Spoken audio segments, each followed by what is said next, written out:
You all set to go?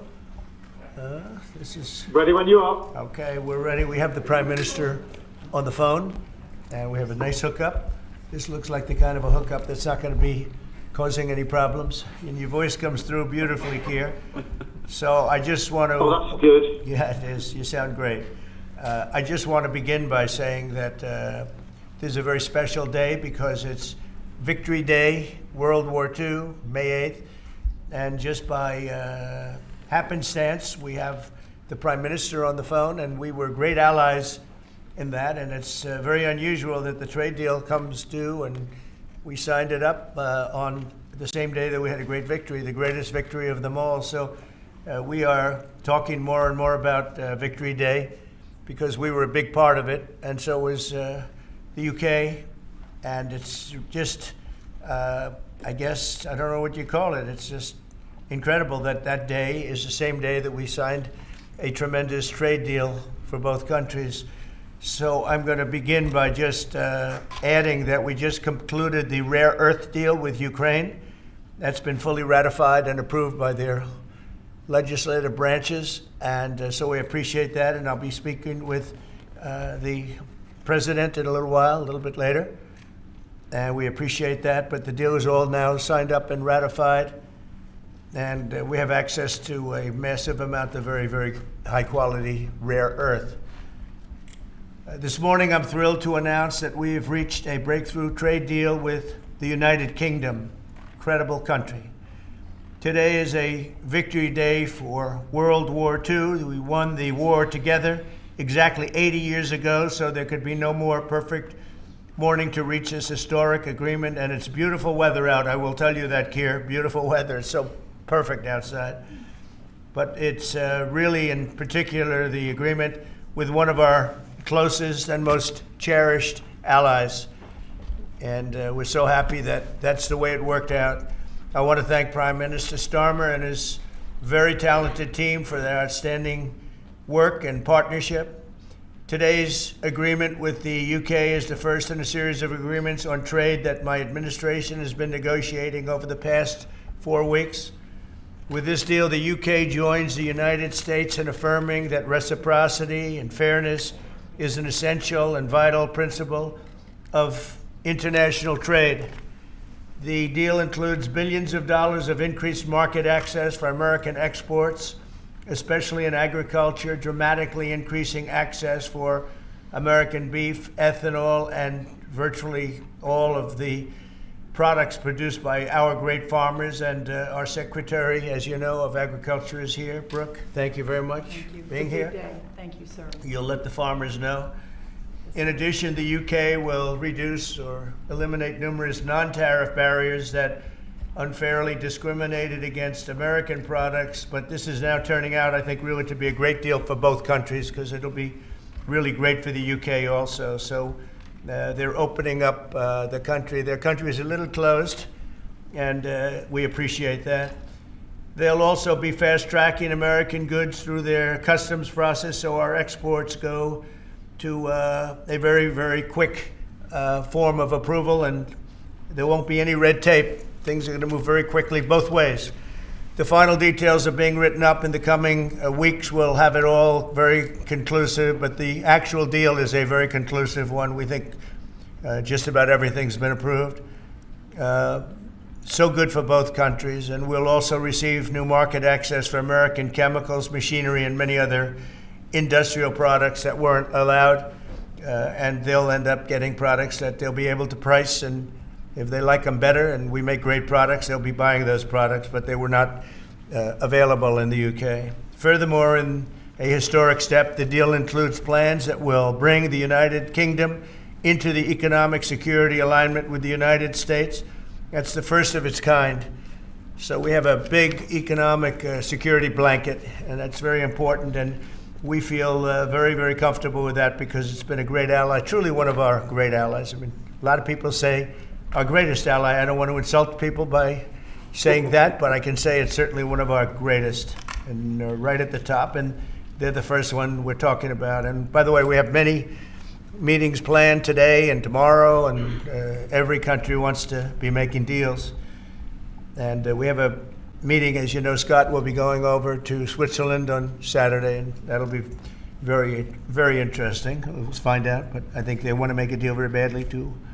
Both countries have agreed that the economic security is national security and will be working together as allies to ensure that we have a strong industrial base, appropriate export controls, and protections for key technologies and industries like steel.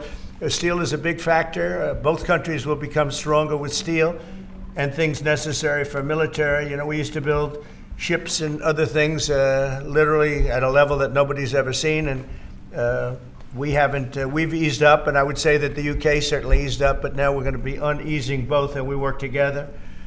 Once again, I want to thank Prime Minister Starmer. He's been terrific for his partnership in this matter, the special relationship and external bond. It's really an external and an internal bond between our two countries will soon be stronger than ever before, and we really do. We have a great relationship. I want to just say that the representatives of UK have been so professional, and it's been an honor doing business with all of them, and in particular the Prime Minister. And I'd like to introduce him now to say a few words.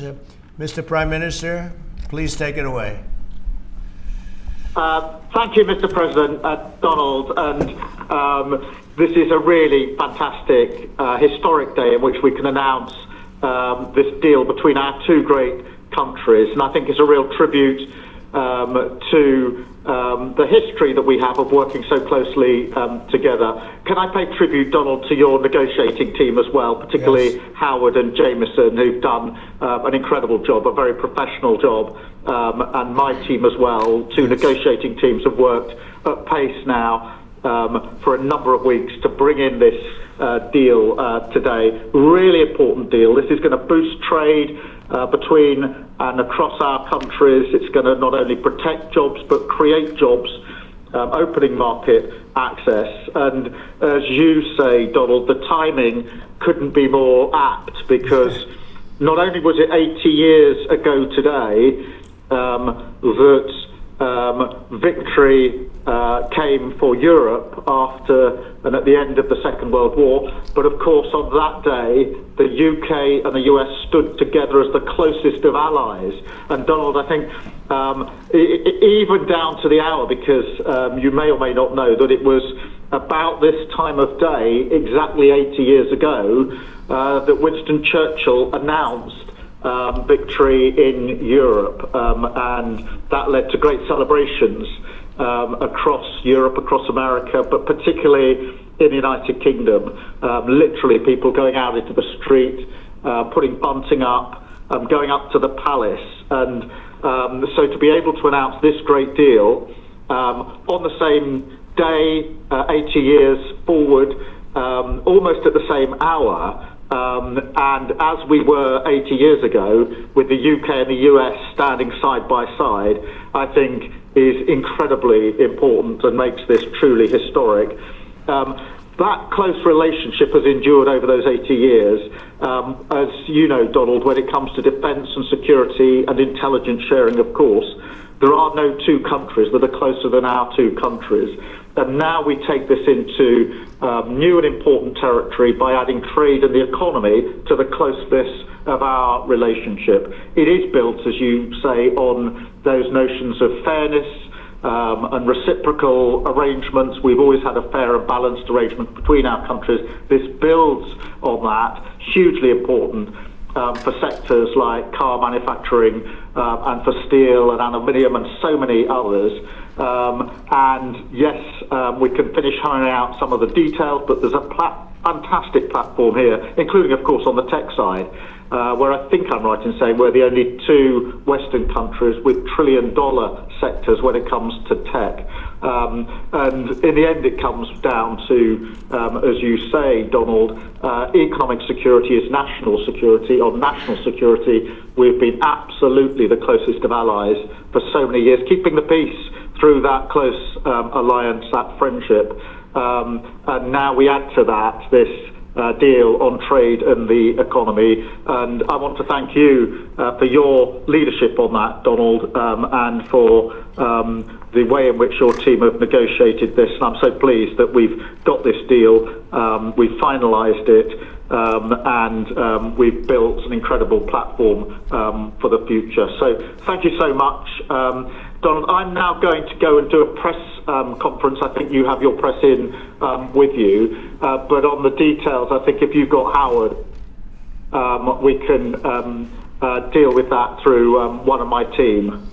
That's great. Well, Mr. Prime Minister, thank you very much. It's an honor. We're going to have a continued, maybe a better relationship than ever before. You know, I don't know if the media knows, but the U.S. and U.K. have been working for years to try and make a deal.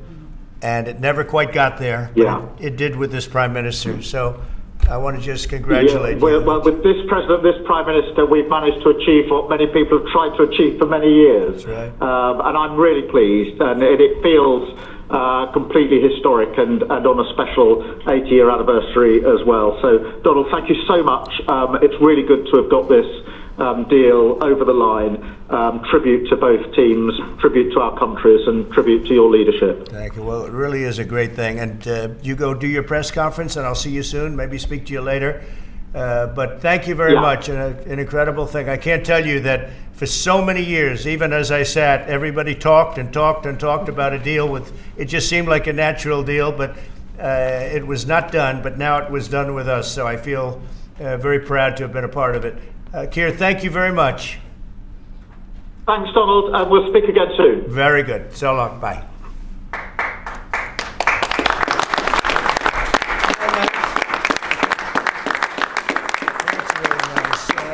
Why don't I do this? Why don't I have our Secretary of Commerce, Howard Lutnick, give a little description of the deal pretty quick, and then the good side, the very nice side, we'll be speaking about it also, maybe, from so you get a pretty equal. I think it's a very, it's just been a deal that was, we thought, very complicated. It became very simple. It's opening up the country that we really didn't have the kind of access to that I would have thought. I was surprised. I think it's why the deal never got done before. It was, you know, they've been working on this deal for 25 years.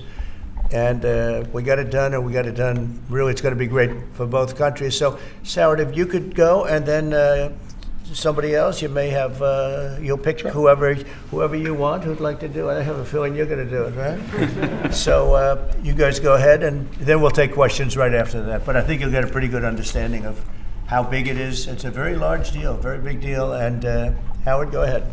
So the UK is the 6th largest economy in the world and the 4th largest that we export to, right? So it's a huge market, a top 10 market.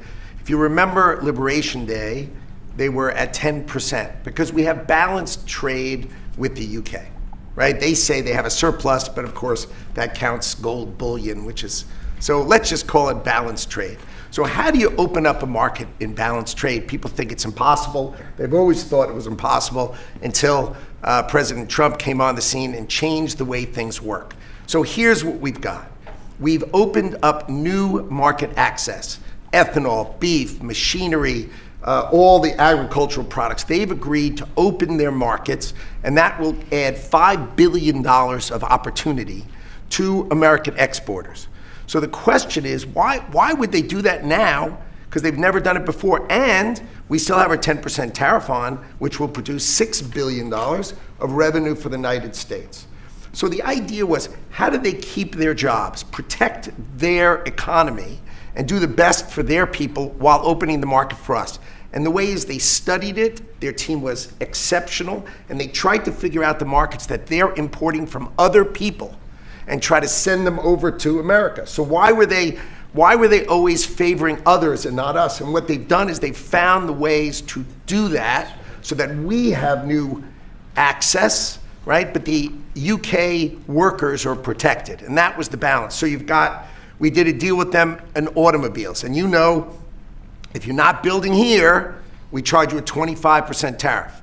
But the president, and by the way, I want to make this clear, while Jameson and I worked hard, this was the president's deal, and people think, oh, that's not the way it works. If you got to sit next to him, I have the best deal maker to my left, and if you don't think that we take advantage of him calling the prime minister and getting that deal done, you don't understand who's the president of the United States. So he's the closer. He gets deals done that we could never get done because he understands business, he understands deals, and that's why we're here today. So he agreed they could send 100,000 cars into America and only pay a 10% tariff. And that protects their car industry. And remember, we do 16 million cars a year. So this is only like 0.6%. But for the UK auto people, this is tens of thousands of jobs that the president agreed that he would protect for them. So he made that deal, right? Then steel and aluminum, right? Their steel business has been destroyed like everybody else has been destroyed by people dumping steel into their markets. And British Steel had announced it was closing down. So the British government, as part of this deal, nationalized British Steel, and they're going to match the kinds of models we do. They'll put tariffs on, they'll put quotas on.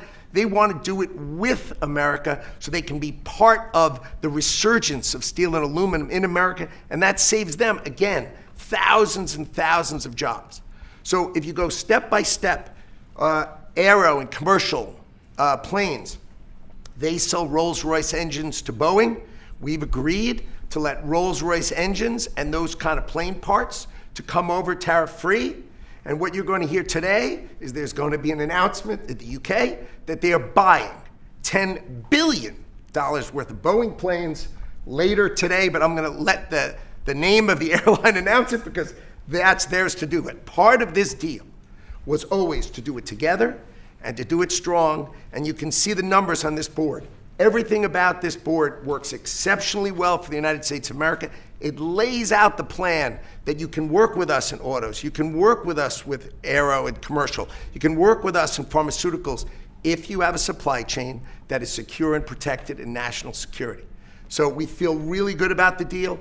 You've heard the Prime Minister, he feels really good about the deal, right? And we started at 10% and we ended at 10%.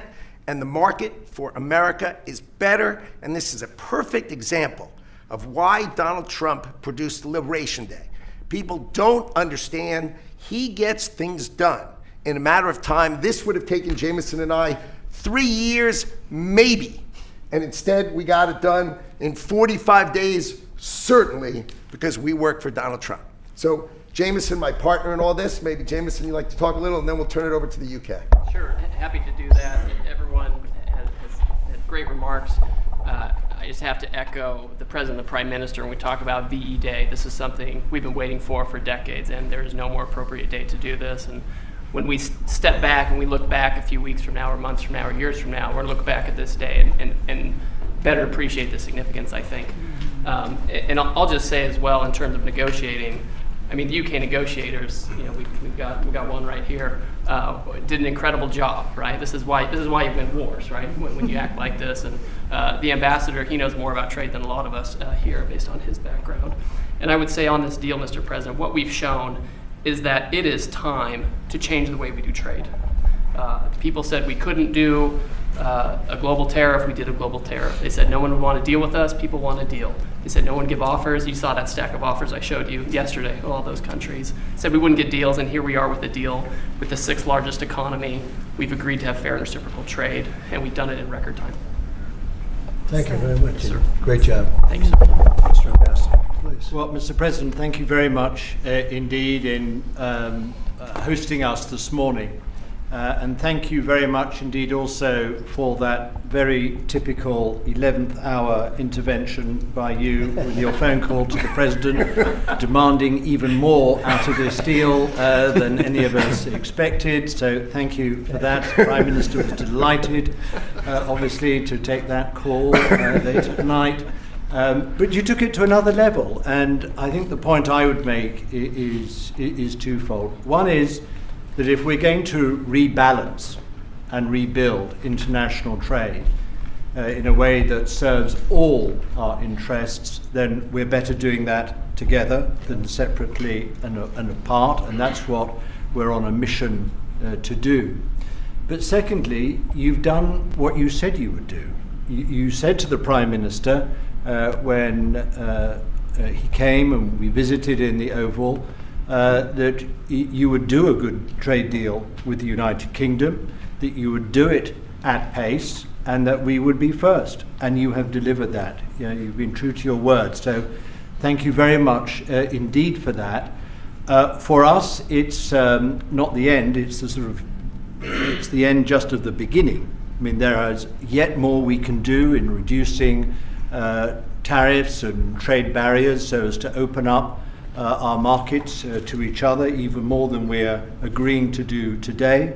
But it also provides us with the platform, the springboard, to do what I think will be even more valuable for both our countries in the future, and that's creating a technology partnership between the United States and the United Kingdom, so that we can harness science and technology in order to create future industries and future jobs, and to do that together in the way we work so closely already in the national security and defense area. We can just take that to yet further areas of science, enterprise and endeavor. So we're looking forward to doing that in the coming months.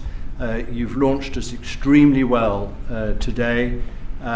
It just, in my view, as the Prime Minister has said, just shows what two countries who trust each other, who are confident in each other and are familiar with each other can do, not just for ourselves, but for the rest of the world who need to benefit from a bigger and better international trading system.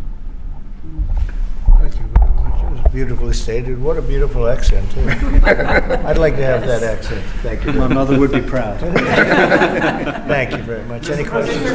James Matthews from Sky News. Yes. Can I ask, why Britain and why now? And you've described this deal as a full and comprehensive deal, and yet we've just heard from Mr. Mandelson, it's the end of the beginning. Clearly, there's much more work still to do. With respect, are you overstating the reach and significance of this deal because you're a president who needs a result at a difficult time?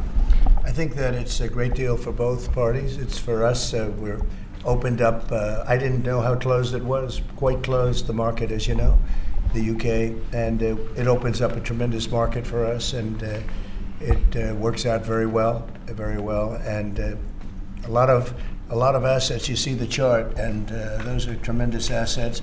But we've been trying, and when you say why us, meaning your country, we've been trying for years, and they've been trying for years to make a deal, including when I was in the, first term. It would always be people talking, but they weren't getting it done.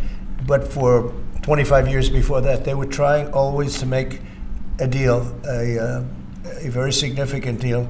I actually, until I looked at the numbers, I didn't realize this is a very conclusive deal, but we think we can grow it even from that. But this is a maxed out deal, not like you said it. You said it really incorrectly. This is a maxed out deal that we're going to make bigger, and we make it bigger through growth. But we have tremendous assets involved. I was surprised to see how big your country is in trade, actually. One of the biggest in technology and so many other things. It's agriculture. I really didn't know. It's depending on your definition, it's from 4 to 5 to 6. That's pretty big in the world. So I was very impressed by that. But we're going to take it to new levels.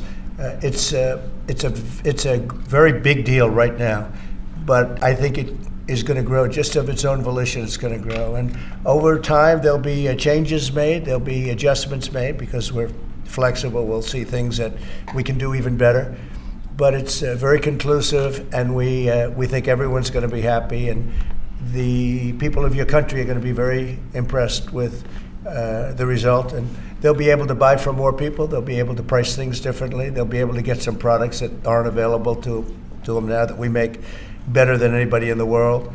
And it's just something that it's a great thing that it came together. It's so nice because we have many countries want to make a deal, and many countries are very unhappy that we happen to choose this one, to be honest with you. But it's a long time, our oldest ally, or just about.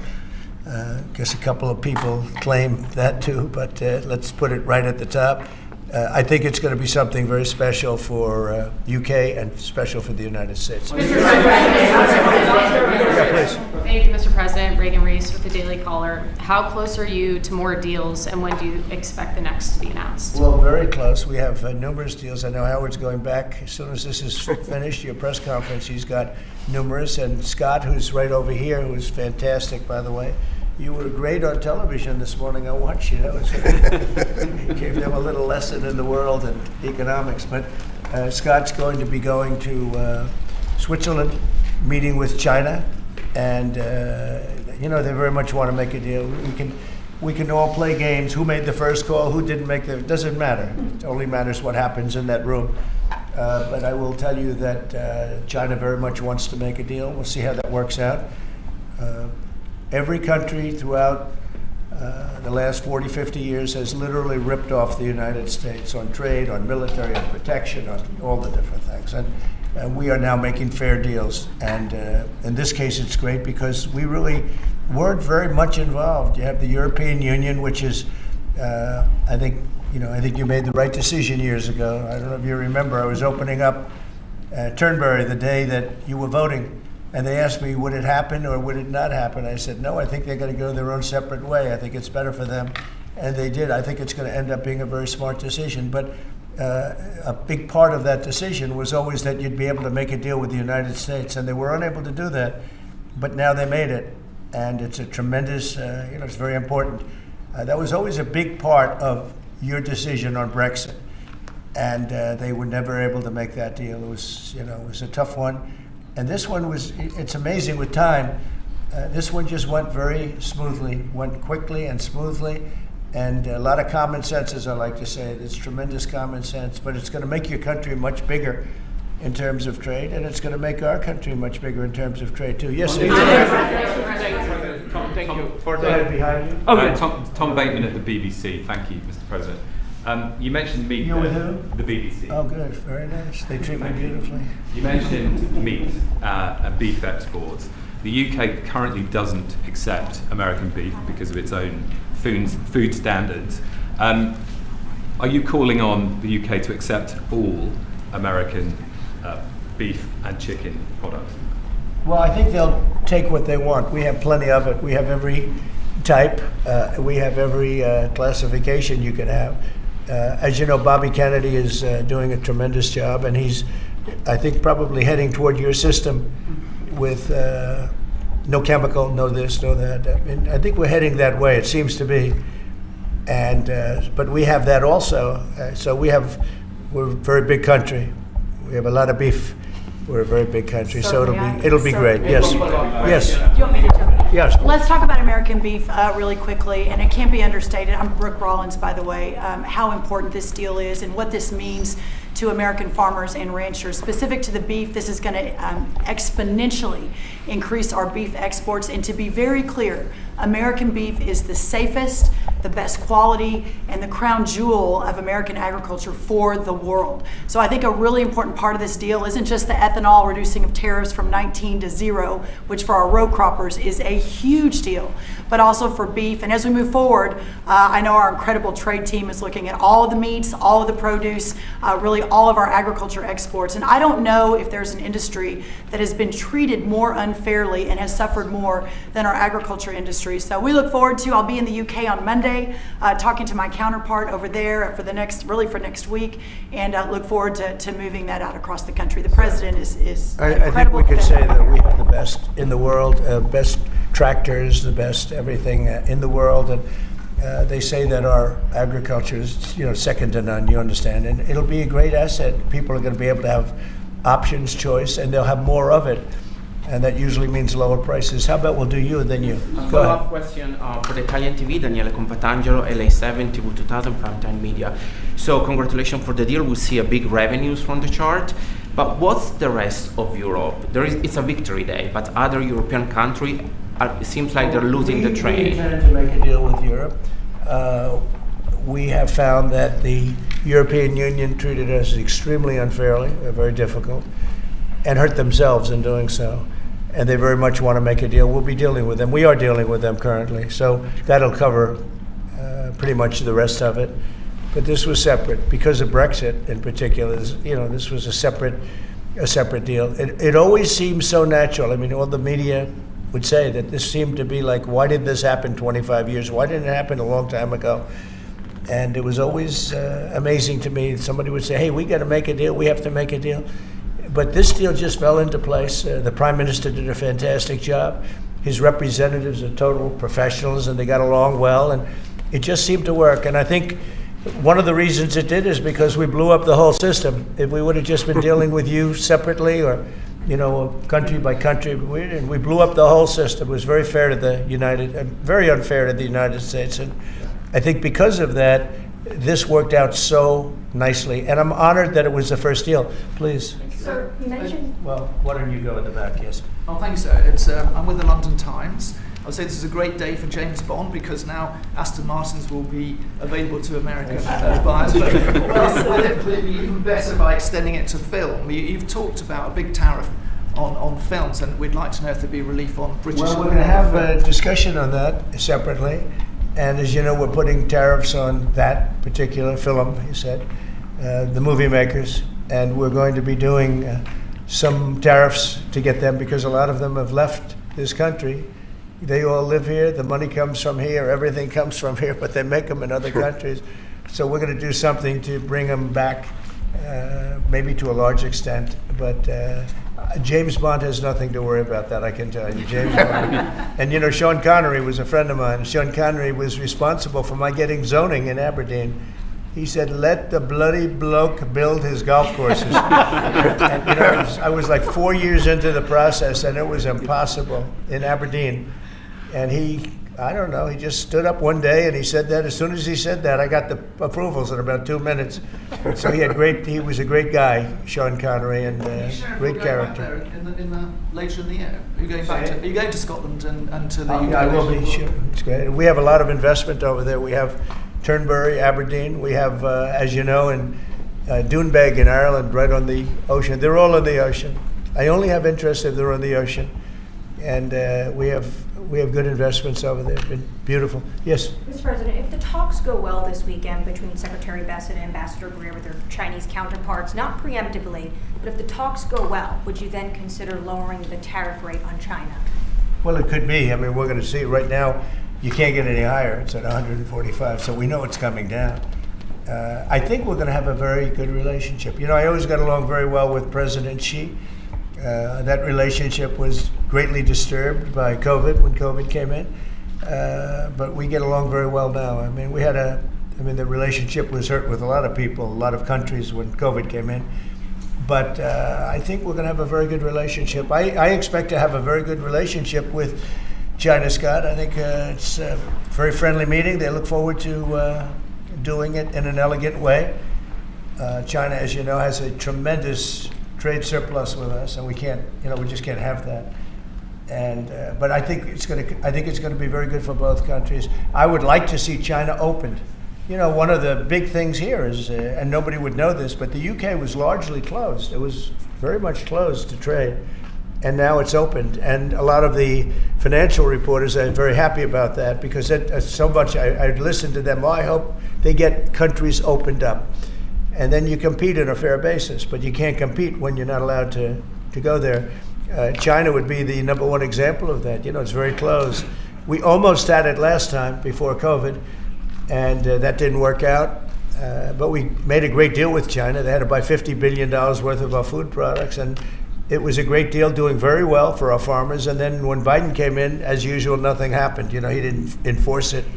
And it got less, and ultimately, destroyed a great deal. That was a great deal. But no, I think that we're going to have a good weekend with China. I think they have a lot to gain. I do think they have far more to gain than we do, in a sense. But we're going to have I think we're going to have a very good, very good weekend. Will you speak to Xi after the weekend talks? I might. Yeah, sure. Depending on what Scott says, we Scott is doing certain countries and Howard's doing certain countries. I mean, I wish I had like 10 more of each. Then we could do them all at one time. But there will be a time. We'll do a number of them, and then there'll be a time. I think I can say this, Scott and Howard, where we're just going to say, because we understand the countries, we understand what they want. where we're just going to make the deal. In other words, we don't need the country involvement because we've already had it.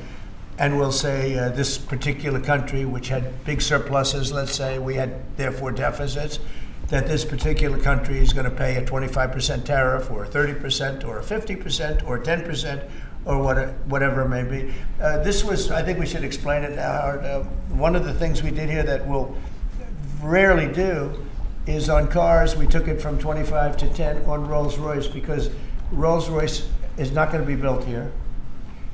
I wouldn't even ask them to do that. You know, it's a very special car, and it's a very limited number too. It's not, you know, one of the monster car companies that makes millions of cars. They make a very small number of cars that are super luxury, and that includes Bentley and Jaguar. So we have some very special cars. So in order to help that industry, and that's really, you know, handmade stuff. And they've been doing it for a long time in the same location. And I said, yeah, that would be good. Let's help them out with that one. But that's different than a car company that comes out and makes millions of cars, which they'll be doing in our country. They're going to build, we have many factories, car plants being built or going to be built very soon. I think we can say that we'll be close to $10 trillion of investment.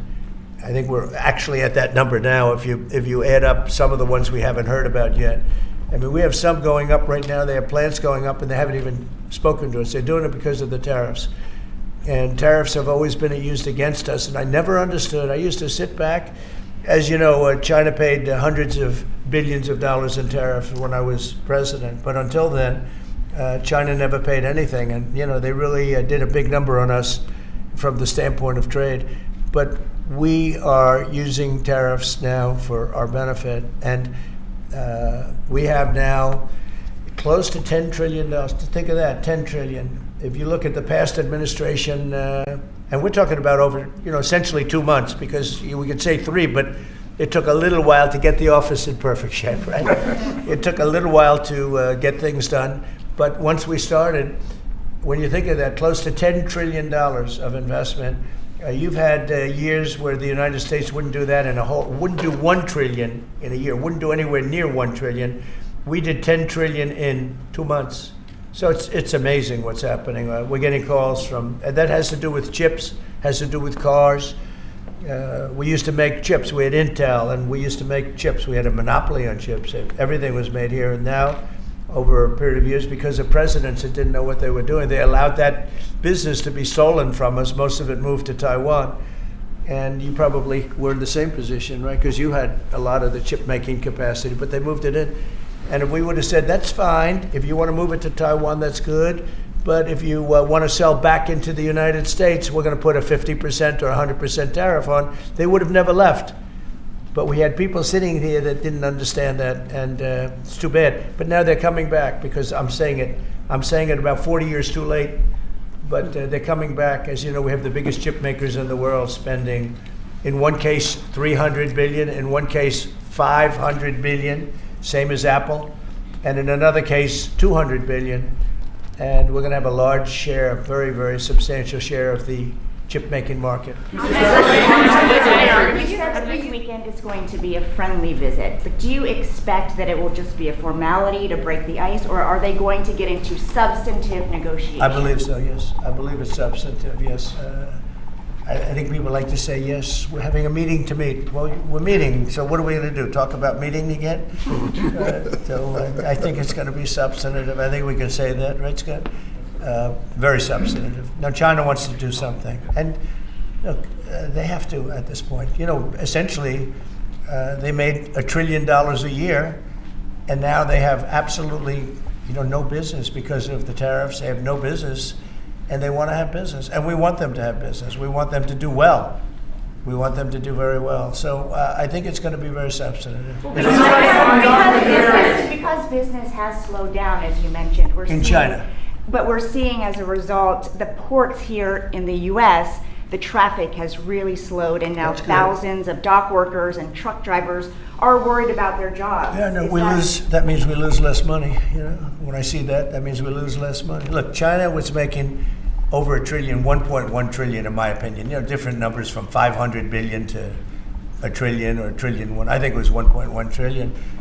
And frankly, if we didn't do business, we would have been better off. Okay, you understand that. So when you say it slowed down, that's a good thing, not a bad thing. But we're going to make it so they can. I'd like to say they can do better, actually, in terms of the bottom line. We'd like to see China opened up so we can compete in China and, give people something that they've never had, access to something. That'd be great for the world. It would be great for our businesses. And I think it would be great for friendship. I really expect a lot of people think I'm a militant guy. I'm really not. I think that trade can bring a greater friendship with China. It can be something good. But, one of the things that I know Scott's going to be talking about very high on the list is open up and let our businesses go into China, because when you talk about a closed country, that's a really closed country. And I think it would be great if it was opened up.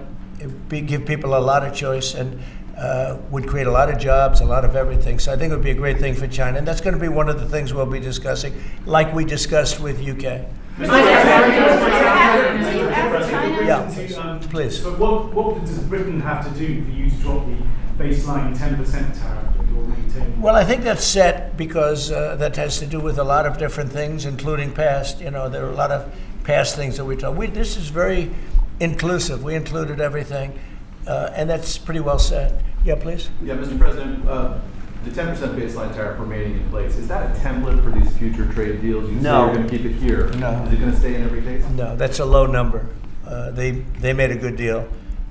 Some will be much higher because they have massive trade surpluses, and in many cases they didn't treat us right. One thing with UK, they had somewhat closed, not like a China as an example, but they always treated us with great respect. So they treated us with great respect. The template of 10 is probably the lowest end, and therefore they made that deal. But they we've had just a very special relationship with them. Like, I won't do that deal with cars. Unless somebody shows me that there's another kind of a car that's comparable to a Rolls Royce. And there aren't too many. This is a good commercial for Rolls Royce. They're going to order a lot of cars. Mr. President, I wonder whether you'd like to buy. Well, the last time this happened, I ended up. I would be happy to suggest a discount, obviously a very modest discount. We have to protect our profit margins. I've had many of them, actually. The last time that happened, I ended up buying a Tesla.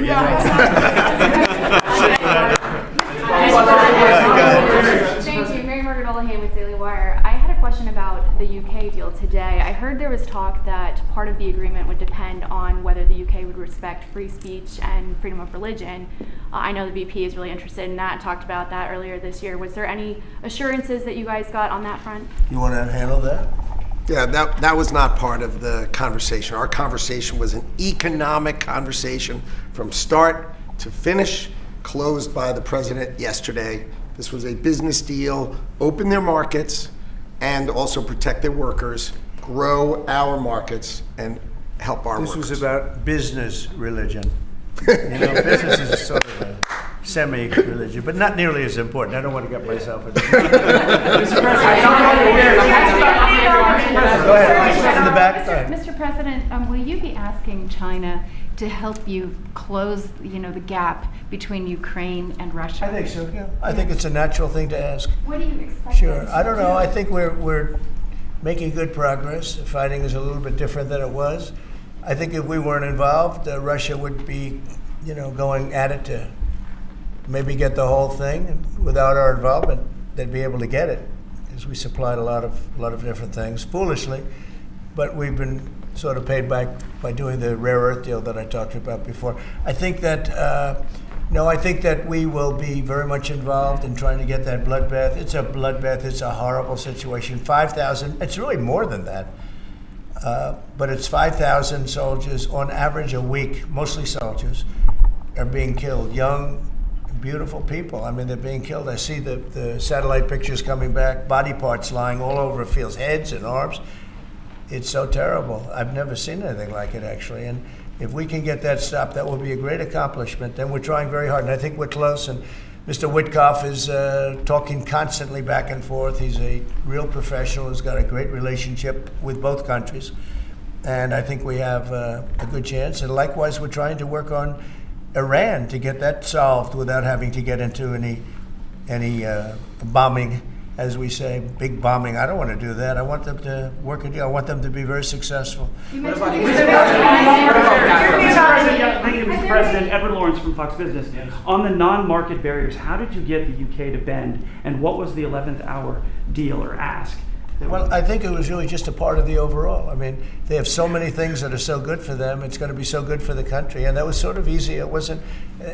We had non-market. I call it non-market or non-monetary trade barriers, and we had quite a few of them. Not nearly as bad as some countries. Some countries have, they have virtually no tariff, but the rest of it is so brutal you can't do business with them, right? So it's a very important question, actually.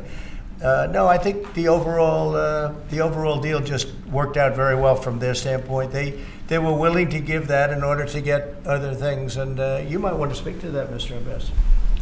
Look, the point about the deal is that we will continue reducing tariffs and non-tariff barriers. This is a continuing picture. It's a movie. It's not a still picture here. It's a movie. Yeah. It continues.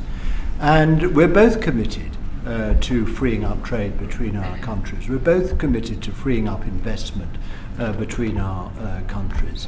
And the point about this deal is that it provides a very good template and a very good launch pad for what we can continue to do and build on in the future. And that's what we're both determined to do. When the 11th hour deal. Many of the, well, we're going to say. That's between us. Many of these, we'll keep it confidential. How about just one more little thing, right? It got the deal closed, and it was handled very well from the other side, too. But many of these things that we're talking about, we've been talking about this for 25 years. It's hard to explain when, if you weren't sitting behind this beautiful Resolute desk, you just wouldn't get it. I have been hearing about making a deal with UK for 25 years. And especially around the time of Brexit. They wanted to make a deal, so they came out of Brexit and they make a deal, and how natural. And it just couldn't be done. It couldn't be done. Good people. And this is a bigger deal. This is a much bigger, better, stronger deal for both of us than we ever even contemplated before. It's a big deal.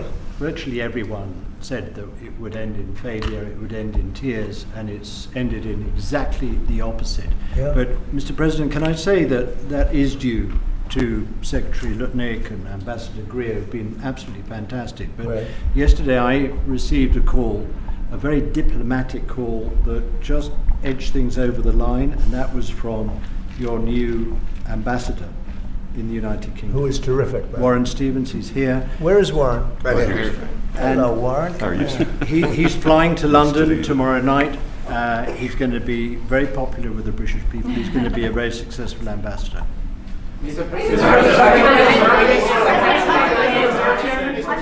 And? Were you disappointed? And? He's got plenty of cash. That guy's plenty of cash. We need some more big spenders. Are you planning to meet Ursula von der Leyen? You're going to go ahead fast. Yes. Are you planning to meet Ursula von der Leyen, the president, or do you plan to cancel anytime soon? Oh, she's so fantastic, right? She's so fantastic. I hope we're going to meet. Yeah, the answer is yes. I saw her a few days ago. And I think that we'll definitely meet, yeah. The European Union is a big thing. They want to make a deal very badly. You know, everybody wants to make a deal. Look, everybody wants to make a deal with the United States, and we're doing that, and we're going to make fair deals. I'm just honored that this was the first one. Go ahead, please. The Federal Reserve Chairman, Mr. President, says that you would have to call him for a meeting. Do you plan to meet with him? And what do you think about him? It's like talking to a wall. He should be. What do you think about not cutting? The Bank of England cut today. Well, the Bank of England cut. China cut. Everybody's cutting but him. It's I don't know. We'll see what happens. It's a shame. I call him Too Late, Too Late Powell, that's his nickname, and it's a shame, it's ridiculous. So, meeting, he's always too late. But in this case, it's not going to matter that much because our country is so strong we're so powerful in terms of economic strength and what we've done. And I'll tell you what, if we didn't have our first term, you wouldn't be. We created things in the first term. We cut more regulations than any president in history. We cut the taxes more than anybody in history. And a very big factor is going to be the tax bill that we have right now, the one big beautiful bill, as we call it, which is all-encompassing, the biggest tax cuts ever in history, bigger than even the first time. And the incentives, even great for the UK, because it'll make us so strong that we're going to be doing more business with you. It's a very important element for taxes, for every aspect, regulation cuts. That bill is, I believe it's the biggest bill of its kind ever in the history of this country. And Speaker Johnson and Leader Thune have done an incredible job. I mean, I'll let you know, we have to get a vote, but we have a lot of support for that bill.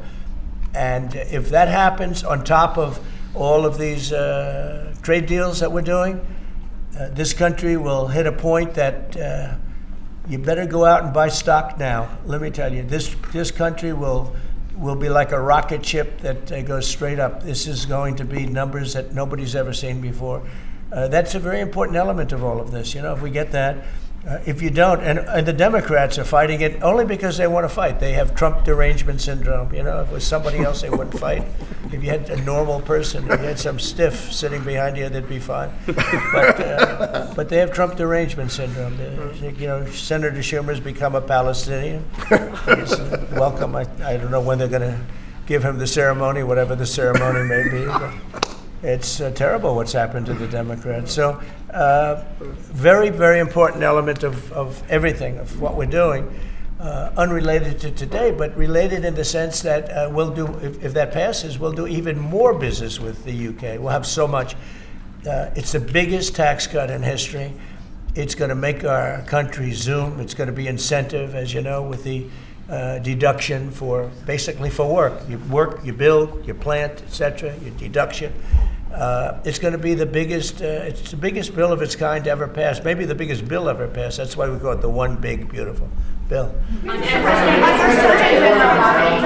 announced a new nominee for the U.S. Surgeon General who never finished her residency and is not a practicing physician. So can you explain why you picked her to be America's top doctor? Because Bobby thought she was fantastic. She's she's a brilliant woman who went through Stanford, and as I understand it, she basically wanted to be an academic as opposed to a surgeon. I think she graduated first in her class at Stanford. And Bobby really thought she was great. I don't know her. I listened to the recommendation of Bobby. I met her yesterday and once before. She's a very outstanding person, a great academic, actually. So I think she'll be great.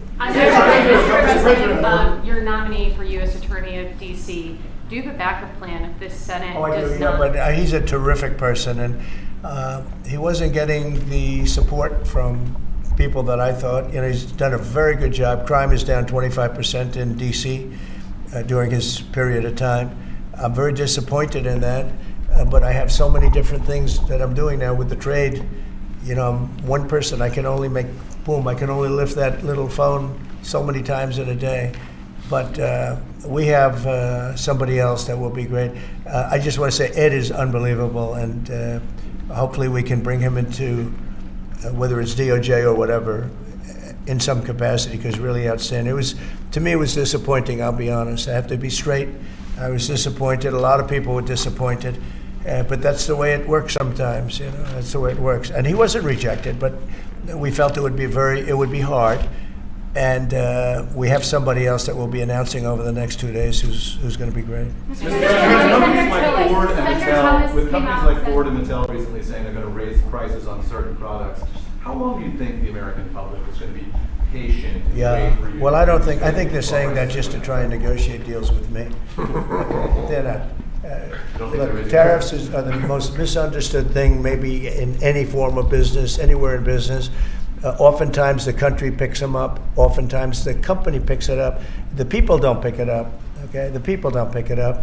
And if Ford did that, they wouldn't sell any cars. And if Mattel, I don't know, I'm not so sure. They also said they're the only country I've heard. They said, well, we're going to go counter. We're going to try going someplace else. That's okay.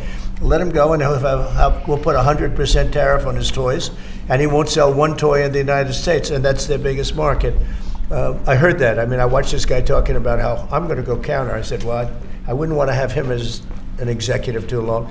The Ford people I know very well, what they're doing is negotiating with us by saying that, but we don't think that's going to happen. Look, I put out a truth today, and it said that gas is down, gasoline is down, energy is down, groceries are down, eggs are down. I mean, eggs, thank you very much, but eggs are down. When I came in the first week, you guys hit me with eggs. I said, what the hell happened with eggs? Eggs were up like 170% and going up, and they said don't order any for Easter. And we were thinking about ordering plastic eggs like everybody was doing. And Brooke did a fantastic job, agriculture. Brooke did a fantastic job, and we had hundreds of thousands of eggs out here on the lawn just 2 weeks ago at Easter. But you take a look at the cost. Energy's down. Even interest rates are down. Now, if the chairman of the Fed, Jerome, if he would lower interest rates like China did, like I think UK did, but like numerous other countries have done, it's like jet fuel. It would be great. But he doesn't want to do it. I think he doesn't want to do it. Probably he's not in love with me. I think that's right. It's sort of a crazy reason, but that's the way life is. Anybody in his position would be like, it would be like jet fuel. But even without that, we're doing well. But remember this, I've watched you people reporting over the last few months that if we do this, prices are going to go through. Well, groceries are down. All of this stuff is down. Lumber is down. Oil is gone to, we have that thing broke 60, right? $60 a barrel. And $1.98, $1.99 in some cases. And heading in that direction. No, I think it's been amazing, actually. And what that's good for, it gives the consumer more money, and it gives them a better life. Because we just came out of the worst inflation, in my opinion, in the history of our country. They say 48 years. But Biden really screwed it up. He screwed up energy. And he also he spent too much money. He was spending it on, a green new scam. And that's like throwing the money. See that beautiful window behind? Take money, throw it right out that window. Because it's the same thing. He spent $10 trillion. He wasted it. Not only was it bad, it was a negative. It wasn't even like it helped a little bit. It was a real negative. And then on top of it, they let 21 million people into our country without any identification, anything. Just let them in. It's very, very sad. Well, we'll do one or two more. Go